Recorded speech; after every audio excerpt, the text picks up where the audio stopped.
Welcome to the video.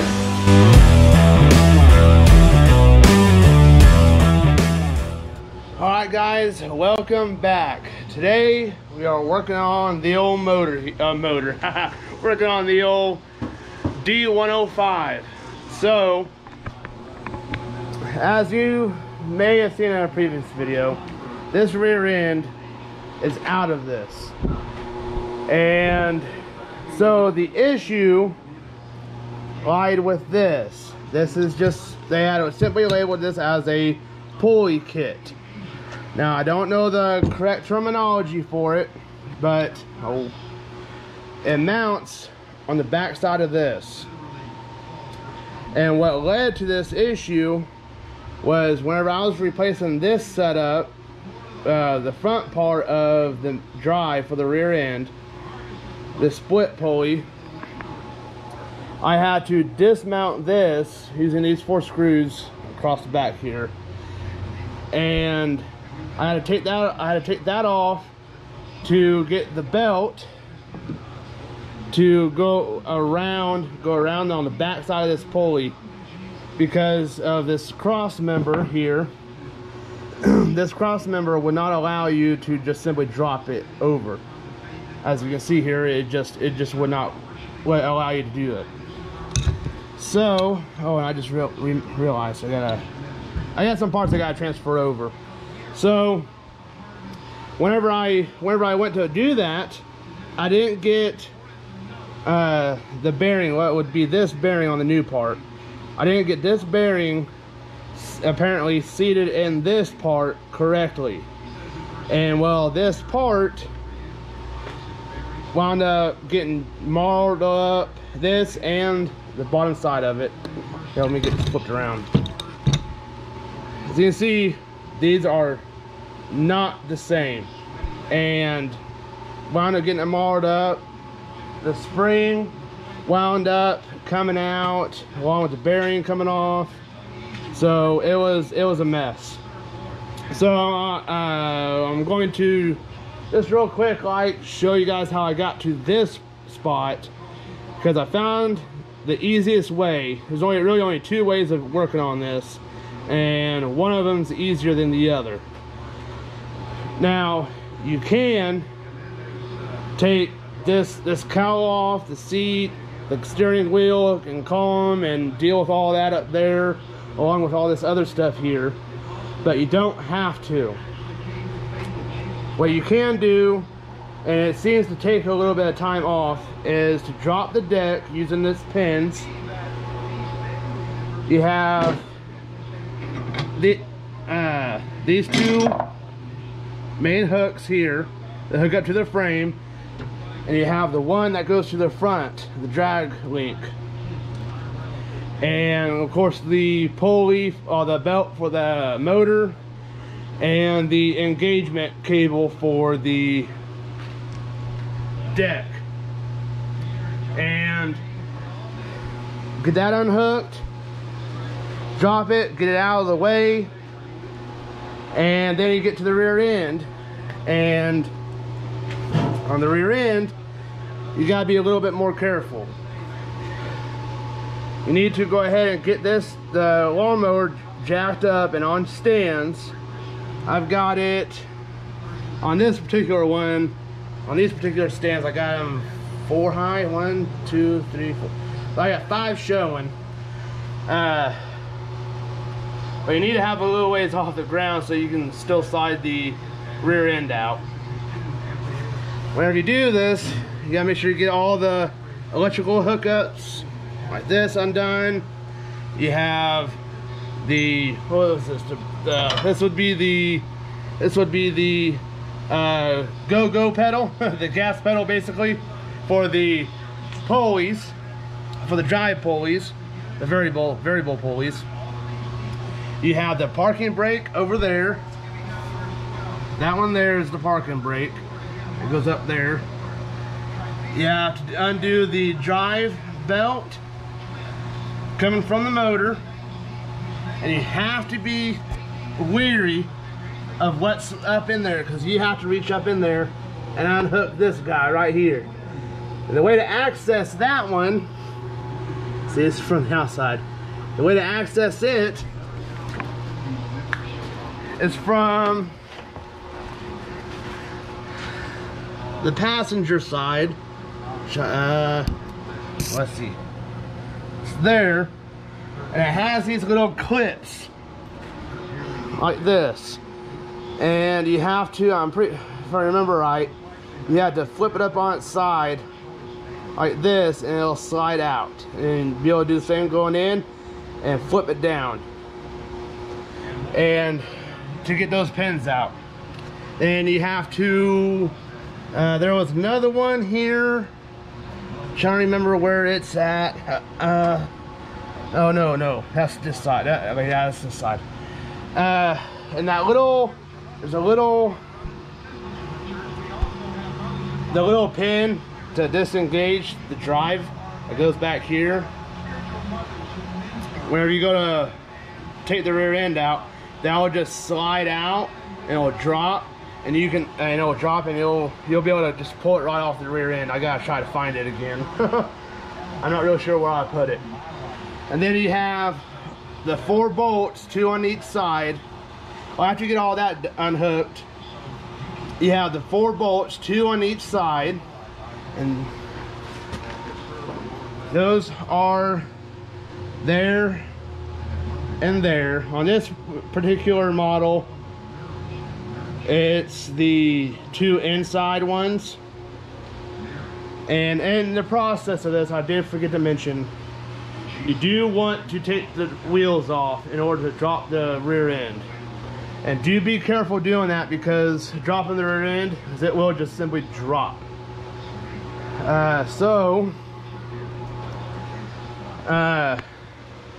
Simply replace it. So you remove these 4 bolts, these screws, remove them, and whenever you go to put this in, you have to make sure that this piece is placed in there.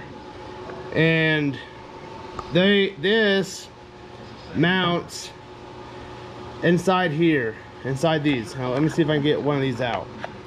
Okay, so you put it in here, in this lower, larger piece.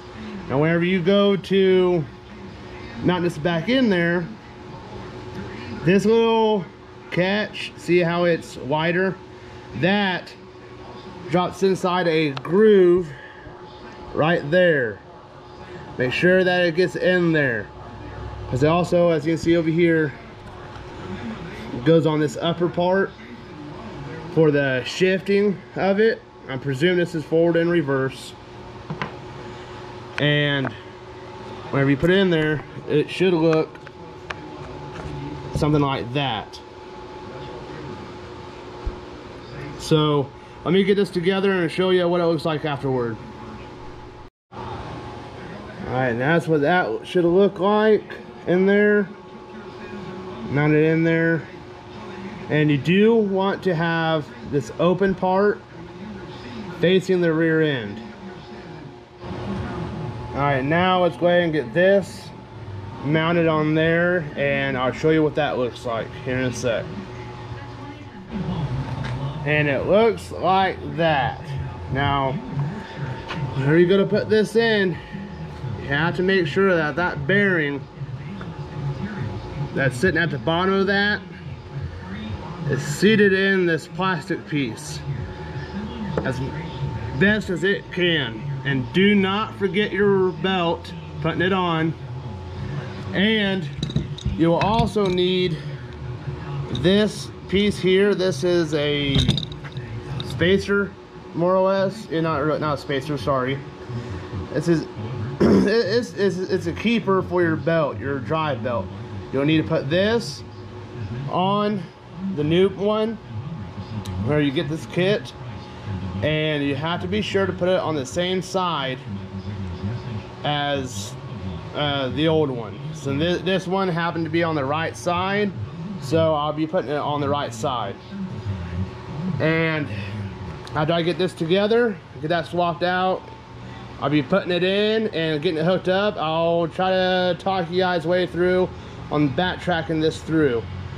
on how to put it back together. Try to be a little bit more detailed on it, but I'll see what I can do. Alright, I know it's not in there quite yet, but one thing I do need to note for you guys, if you're going to transfer this little piece over, the little catch for the pulley, or for the belt, you'll want to put it in before you put the rear end in, or at least get these holes threaded with that bolt, because these holes do not come threaded. So you'll have to run this through and have the threads set before you put it in there. If not, it's going to be a major pain in the rear end for you to do it. So be sure to run this through before you put the rear end in the back in the mower. Now whenever you get this fully back together, you'll want to make sure that everything is in order. Make sure everything's hooked up correctly. As you see, I gotta take this back apart. I missed this here. That is supposed to be on the other up underneath a stud here. The stud, whoop, let's see if I can get down in there. This here, where's my screwdriver?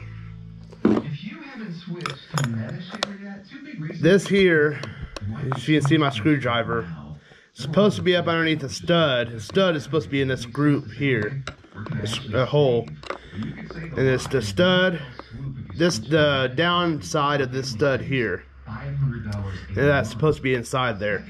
So make sure that that's set. Make sure that your shifting mechanism, this is all part of the shifting mechanism, forward, reverse, neutral. Make sure that this is in neutral, and make sure that your parking system is set up. Check everything, check all your springs, hookups. Just do a complete overview, make sure everything's there and in place, and just to make sure everything's good and clear. So yeah, just make sure you guys have everything set up and present and where it's supposed to be before you put it back together. Now another thing I noticed with this new part is that, well, listen, yeah, that's not good. So I gotta take this back apart anyhow and try to trim these fins up, because I'm pretty sure this is what's hitting these fins. I trimmed them last night. Yes, this is the next day. I trimmed them already, anticipating it, and they're still hitting. So I'm gonna have to take this back apart, trim it some more, and fix that, and put it back together and see what happens. So what you can do is go ahead and get this stuff set in, like your gas pedal. When, as you can see over there, I already got the parking brake bar hooked up. And I did forget to mention earlier, you do have 2 bolts that you have to take off for this front piece. It's a support, basically to keep it from spinning off. Go from here and up to this one. So you do have to get those out. So basically you're just getting this, what you can do is go ahead and drop these in place and pop them out. I'll pop them in, and don't forget to do your belt. So if you can, it might have to do it in the process, but, and don't forget about your gear disengagement, like I just about did. I just about forgot this, the little piece that comes out through here. So be sure to put it in before you fully assemble this. Okay, so one thing I do need to point out is this little bar. Yeah, right there, this when it's moving, you want to make sure that you push it all the way back to where it's hitting the belt for the variable pulleys, because it needs to go up on that one that's really hidden up inside there. That is for the shifting for forward and reverse. So when you go do it, you have to make sure it's pushed all the way against the belt for the variable drive. If not, It's going to be on the opposite side, and you'll have to drop this all the way back down again to be able to flip sides of it. So a way that you can do this fully, and at least have things mocked in. You may not be able to put pins in, and like I said earlier about that one that's tucked inside there, you can get all that stuff ready by just simply putting these two rear bolts in, one on each side, and let it rock forward like that, and you can get all this stuff staged up in there. Or you can do it on the ground. I did find out that this won't simply stay in the slot if it's left on the ground, so you'll have to just simply finesse it in the process of lifting the rear end up to place it, to put it into place. Alright, so once you get everything hooked up underneath, next will be the tires. And of course you got the washer for it, the little square key, the snap-on clip, and if you have it still, the old rubber cover for it. And it'll look like this when you get it back together. I know the rims are dirty, gotta clean this thing up a little bit. Alright, so I just realized after messing with this, I got the rear end back together, tires on. I put the parking brake on upside down, so make sure you don't make the same mistake. So it's supposed to be hooked up from the bottom of that bracket, right above the little bar that takes the rear end out of gear. So it's basically supposed to be hovering right above it. So now I gotta take this, I wanna see if I can take this bar off for the front end of the rear end and be able to hopefully maybe not have to take it completely apart, flip it around. Alright, so I did have to drop that side off for the parking brake lever, and I did wind up getting it swapped over and everything. So other than that, that's kind of how that goes along. So I'm gonna go ahead and just go ahead and shut the video down here, and I'll go ahead and jump to a video verse. Alright, so this video verse is in James chapter 5 verses 7 through 11, and it says, "Therefore, brothers and sisters, be patient until the Lord's coming. See how the farmer waits for the precious fruit of the earth, and is patient with it until it receives the early and the late rains. You also must be patient. Strengthen your hearts, because the Lord's coming is near. Brothers and sisters, do not complain about one another, so that you will not be judged. Look, the judge stands at the door. Brothers and sisters, take the prophets who spoke in the Lord's name as an example of suffering and patience. See, we count as blessed those who have endured. You have heard of Job's endurance and have seen the outcome that the Lord brought about. The Lord is compassionate and merciful." And that is James chapter 5 verses 7 through 11. And I'll see you guys in the next one.